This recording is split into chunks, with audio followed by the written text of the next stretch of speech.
Assalamualaikum warahmatullahi wabarakatuh. Perkenalkan, nama saya Yaumul Radifah dengan NIM G70123081 dari program studi S1 Farmasi Universitas Tadulako. Pada video ini, saya akan membahas farmakokinetika senyawa obat ampicillin ditinjau dari perspektif kimia medisinal yang meliputi biofarmasetika serta proses ADME, yaitu absorpsi, distribusi, metabolisme, dan ekskresi obat dalam tubuh. Sebelum kita membahas mengenai hubungan struktur kimia senyawa, obat ampicillin dan proses farmakokinetik yang terjadi dalam tubuh, kita mengetahui dulu apa sih obat ampicillin itu. Nah, obat ampicillin sendiri merupakan obat antibiotik golongan penisilin beta-laktam. Nah, obat ini digunakan untuk mengobati infeksi yang disebabkan oleh bakteri. Pada slide ini ditampilkan struktur kimia dari ampicillin. Dalam struktur tersebut terdapat beberapa gugus penting yang dapat mempengaruhi sifat dari obatnya. Yang pertama yaitu cincin beta-laktam. Cincin ini merupakan bagian utama dari antibiotik golongan penisilin. Fungsinya adalah menghambat sintesis dinding sel bakteri, sehingga bakteri tidak dapat mempertahankan bentuknya dan akhirnya mati. Yang kedua yaitu gugus amino atau dalam gambar tertulis NH2. Gugus ini membuat molekul ampicillin menjadi lebih polar dan lebih mudah larut dalam air.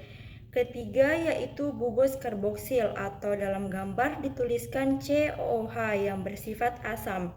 Gugus ini dapat mengalami ionisasi tergantung pada pH lingkungan.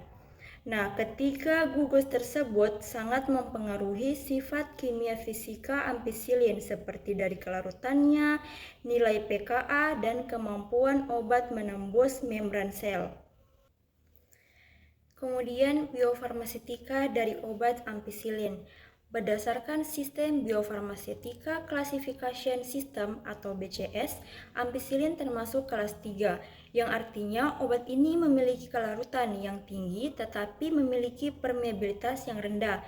Hal ini disebabkan oleh adanya gugus amino dan karboksil yang membuat molekul ampicillin lebih polar. Akibatnya, obat ini mudah larut dalam cairan tubuh, tetapi lebih sulit menembus membran lipid dari sel. Kemudian untuk absorpsi. Nah, absorpsi sendiri merupakan proses masuknya obat dari saluran pencernaan ke dalam aliran darah setelah obat diminum. Ampicillin sendiri memiliki gugus polar sehingga mudah larut dalam cairan gastrointestinal yang membantu proses penyerapan obat. Nah, ampicillin sendiri memiliki nilai pKa sekitar 2,5 dan 7,3 sehingga membentuk ionisasi obat dapat berubah tergantung pada pH lingkungan. Di lambung dengan pH sekitar 1-3, lingkungannya sangat asam sehingga obat banyak berada dalam bentuk terionisasi.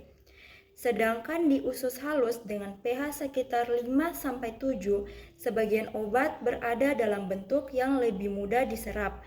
Walaupun obat melewati lambung, absorpsi utama terjadi di usus halus karena luas permukaan yang besar dan aliran darah yang lebih tinggi. Proses penyerapan ini umumnya terjadi melalui difusi pasif. Untuk distribusi dari obat ampicillin sendiri, distribusi adalah proses penyerapan obat dari darah ke berbagai jaringan tubuh setelah obat diserap. Ampicillin dapat didistribusikan ke beberapa bagian tubuh seperti cairan ekstraseluler, paru-paru, empedu, dan urin. Nah, proses distribusi ini terutama terjadi melalui difusi pasif, yaitu perpindahan obat mengikuti gradien konsentrasi dari darah menuju jaringan tubuh. Pada proses metabolisme, ampicillin hanya sedikit dimetabolisme di dalam tubuh. Artinya, obat ini tidak banyak memiliki perubahan di hati, baik pada metabolisme fase 1 maupun fase 2. Hal ini terjadi karena struktur ampicillin cukup polar, sehingga obat ini mudah larut dalam cairan tubuh.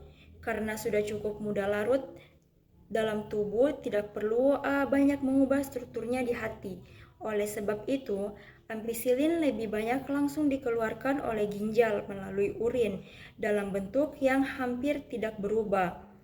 Jadi, dapat disimpulkan bahwa metabolisme dari ampicillin sangat minimal dan sebagian besar obat dieliminasi oleh ginjal.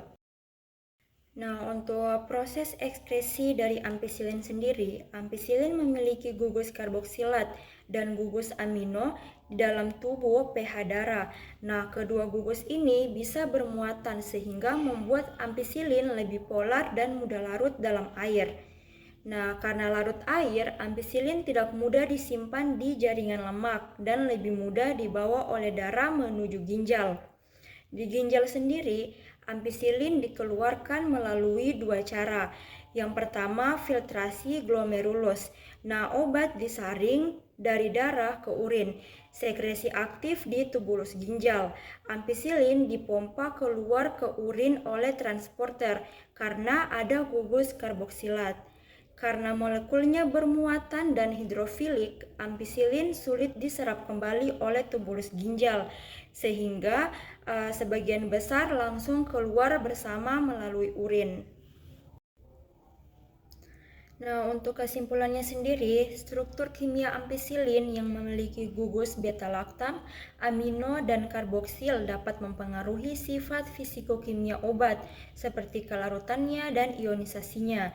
Sifat ini menentukan proses biofarmaseutika dan farmakokinetika, yaitu untuk absorpsinya sendiri, ampicillin diabsorpsi di usus halus, untuk distribusi melalui difusi pasif, dan metabolisme secara minimal, dan terakhir untuk ekskresinya terutama melalui ginjal.